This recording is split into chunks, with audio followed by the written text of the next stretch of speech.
Disclaimer. iChosePeace primary goal is to create peace through mediation in a safe, respectful environment, the ring, which will allow for commentary, criticism, news reporting, teaching and research. We are not a part or affiliated with any particular political party. We hold no bias. As we get close to the 2026 local elections, our ICP team members have been approached by two political parties, Conservatives and Labour. We are still awaiting current Conservative Croydon Mayor Jason Perry's response for an interview. Today we interview Labour's candidate for Croydon Mayor Rowenna Davis. Viewer discretion is advised. On Wednesday the 15th of April 2026, during our ICP interview with Labour's mayor candidate Rowenna Davis at approximately 2:15 p.m, a 16-year-old schoolboy was stabbed. It's a rainy Wednesday, the 15th, and we are in Croydon. And today, our program's a bit different. We're leading up to the next mayor elections. We're only weeks away.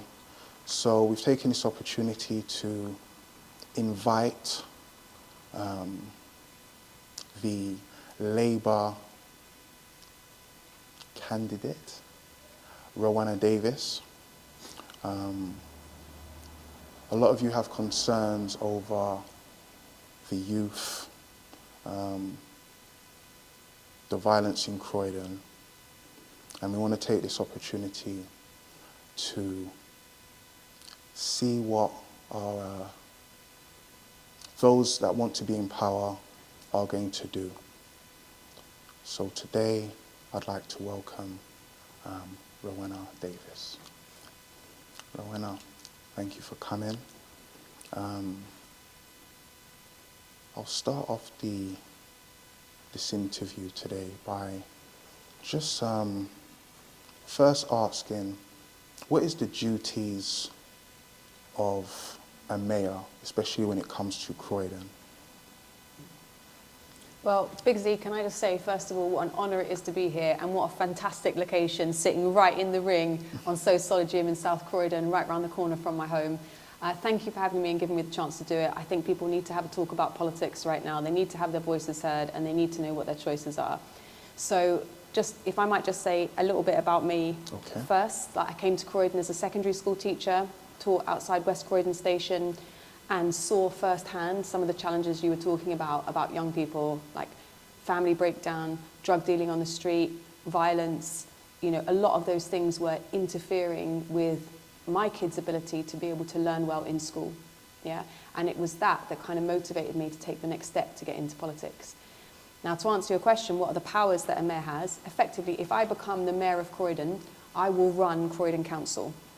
And that means that I would have responsibility for everything from like the bins and the recycling collection, to the local parks, to most of the local roads that you see, and children's social care, adult social care, responsibility for council housing, responsibility for the planning department that lets certain shops and new buildings come into Croydon or not. And it does involve a major partnership with the Metropolitan Police, and a duty to work with them to keep Croydon safe.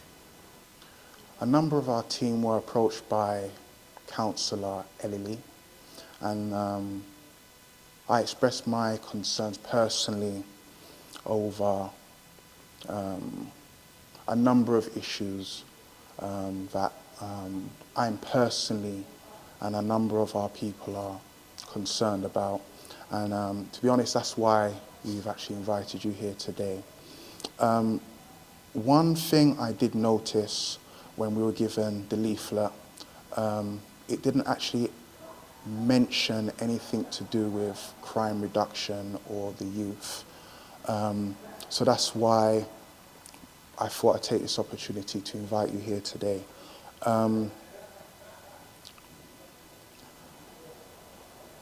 What specific policies, how much investment is going specifically to tackling, one, not just knife crime, but prevention? A lot of us, well, I'll talk for myself. I personally believe that prevention is better than cure. Mm-hmm. So what preventative measures are you specifically putting in place? Yeah. The big three priorities I've talked about since I got selected as a candidate are get our town centre back, deal with crime and antisocial behaviour, and clean up the streets of Croydon. And I'm not sure if I've ever seen a leaflet come out for me without something to do with that safety issue. But you're right, the detailed plans are in my manifesto, and I invite anyone who's watching to check it out. Check out the new plan for Croydon for all that information. But some specifics from me, especially as I teach you, we can't just police our way out of this problem. We do need more police officers as it stands, but the prevention piece is what we need to do more of. And we do have some fantastic groups in Croydon doing some amazing work from the voluntary and community sector, like P4YE. You know, they're incredible, but there's a lot more that needs to be done. And for me, there's a few things. One is like just more fun places to belong and be happy in a safe way in Croydon. Like the Mayor of London recently just announced like that there'll be a new youth club coming to Croydon that will be open late night hours as well. So it'll be available when young people want to use it. I also want to see a lot more development of our sports talent here in Croydon. Like down the road from here, we've got Canterbury Road Recreation Ground. Used to be an amazing site for football, and now it's just left to decay. We desperately need that. I want to see a skate park in New Addington, a BMX park as well. You know, I think these are some things that we need to introduce. And then secondly, the other thing that's very important to me is giving young people a pathway to success that is lawful and achievable. You know, there's a lot of young people who I teach and who I'm working with and seeing around at the moment who don't know what to do after school, or they're applying for jobs and they're like getting through 100 applications a week and they're not getting so much of a reply. So I think we need mayor's-backed jobs fairs for those young people, and we need more apprenticeships in the council and with its contractors. And we also want to have, if I get in, a 45-day work experience placement with Croydon businesses so that we can make the most of Croydon's talent, and that people don't feel like to make some money or get a name in this life, you have to fall into illegal activity. Massive thank you to BeNatural.co.uk. Without their support, this interview would not be possible. BeNatural.co.uk, a vitamin supplement company specialist in collagen peptide, are dedicating 10% of their sales to youth violence prevention. Get 20% off with promo code iChosePeace. Let's support those that support us. Visit BeNatural.co.uk, links in the description. In September 2023, the Croydon Youth Plan for 2023 to 2026 was introduced. Do you plan to extend this plan? Is it something that is going to be protected under your leadership if you were to be elected the next mayor of Croydon, or do you have an alternative? Mm-hmm. So I've seen a lot of plans under the Conservative Mayor Jason Perry, but do you know what I haven't seen much of? Is action. The only action we've seen under this Conservative Mayor for young people, as far as I can see, is the ending of the council-run youth service. And I went and spoke to the young people who'd seen those doors close, and to see them outside a closed youth club in a broken down playground, like they ended up just breaking some of the windows and getting into trouble, it was shocking to me. So I would like to see a renewed youth plan that was built with youth organisations, the great range of youth organisations that we come across our borough, but more than plans, we actually have to desperately move to action now. Like you would have seen what happened to Eliane Andam on the bus on her way to school when she was murdered just down the road. We don't have time to keep talking about plans. We just need to go in and act. And I want to do that in partnership with our great organisations here. One of the big questions we keep on getting asked by a good number of our followers and those, you know, concerned is the mismanagement of funds under the last Labour mayor of Croydon, which led to, you could say, the bankruptcy of the council. And what we find is, or what we see is that when there's a lack of funds in areas that are already deprived, the youth especially suffer. Mm-hmm. What has been put in place specifically that this doesn't happen again under yourself as Labour Mayor of Croydon? Well, first of all, the previous but one Labour administration let down this town, and I'm not going to hide from that at all. I'm glad that those leaders were fired, suspended, gone forever. And when I took over as the mayoral candidate, I said that the whole party needed to change to earn back the trust of Croydon. And we can't run away from that. That said, the current Conservative mayor voted for 3 of the budgets that bankrupted Croydon. I voted for none of them. I've been a teacher in the heart of this town.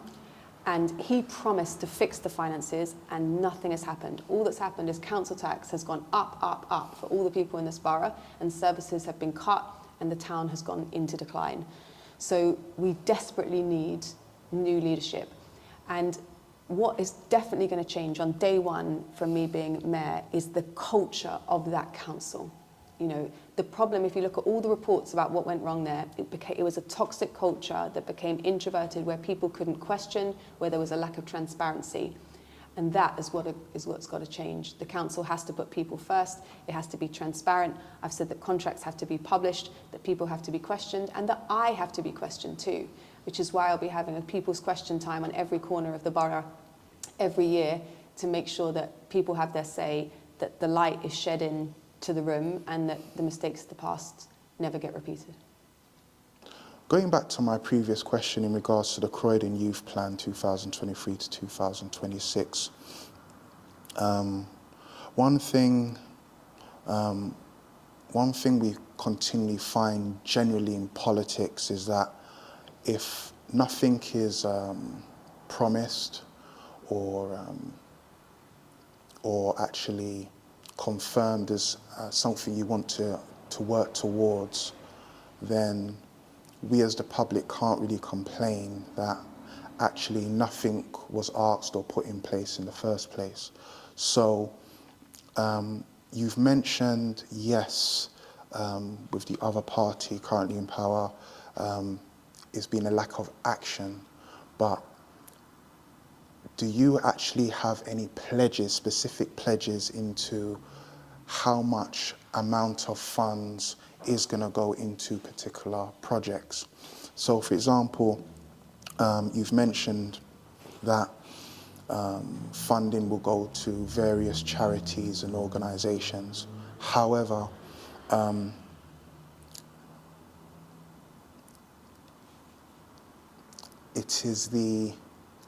it would be yourself or the actual council itself that has to account for the success of these various projects.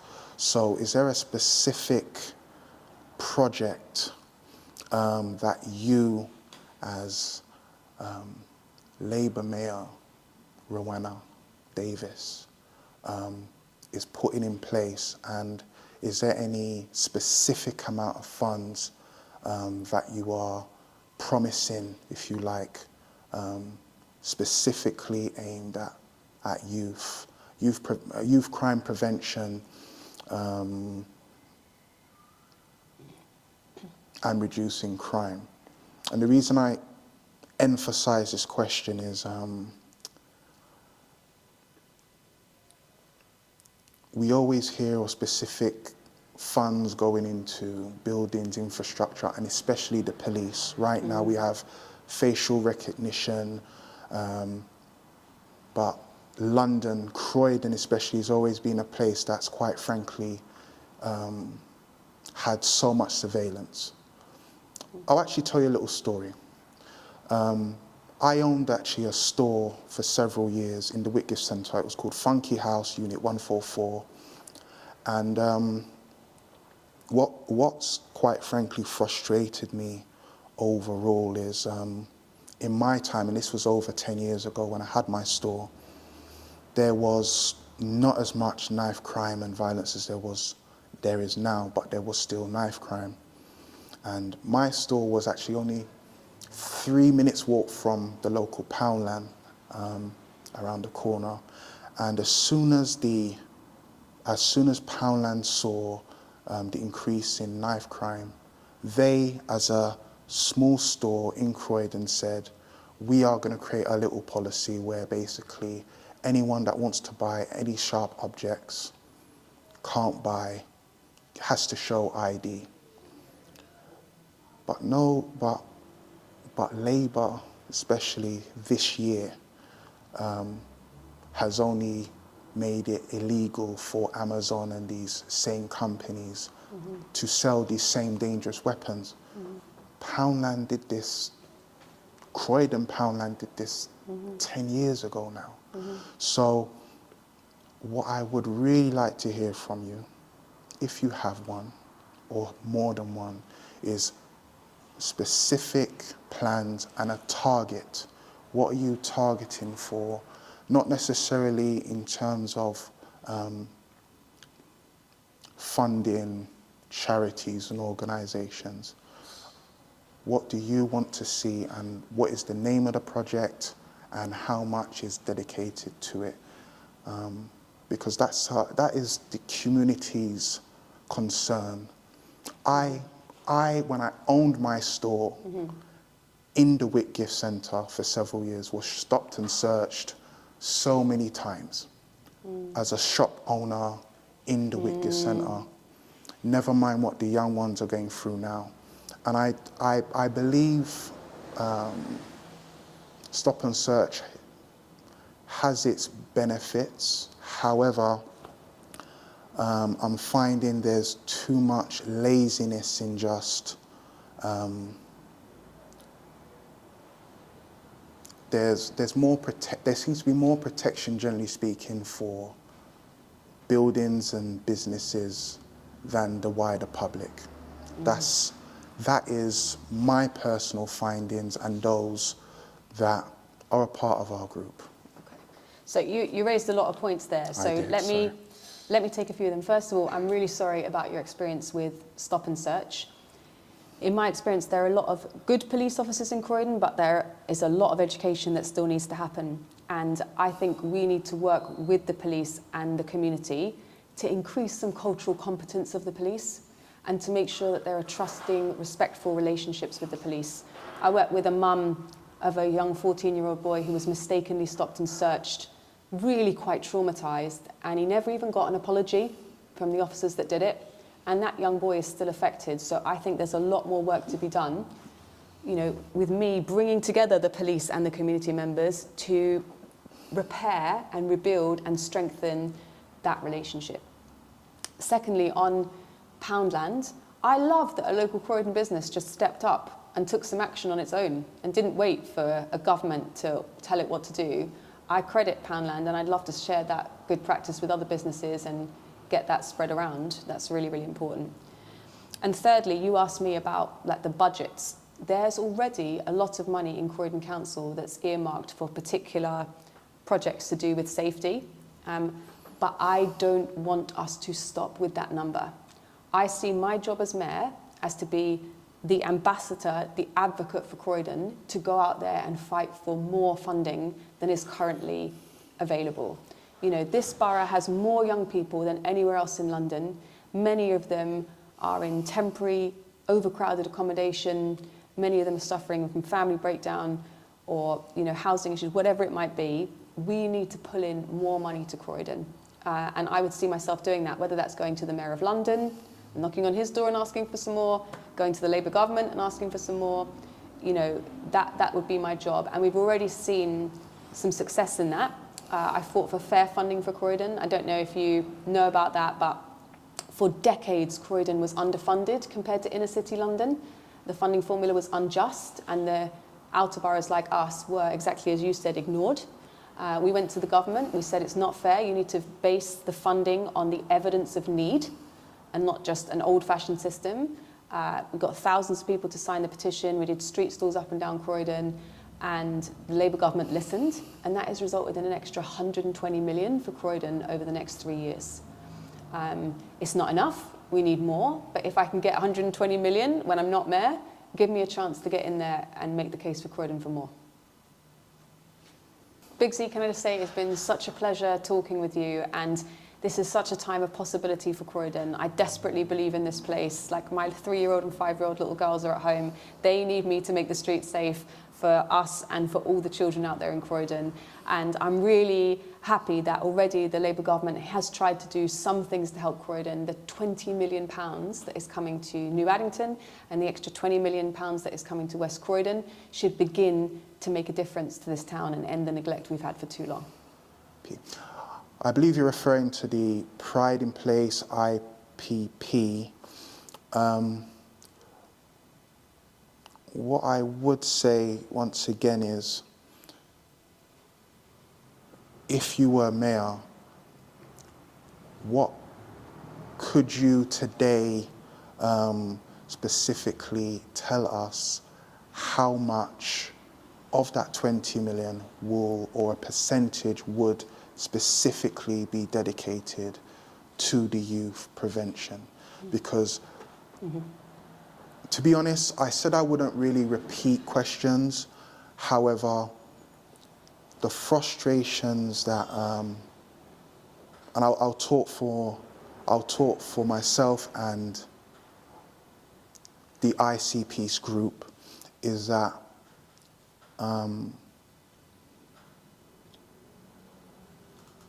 these announcements are made that 20 million is going to be dedicated to A, B, and C, but it usually ends up with more policing and less prevention. And I must say,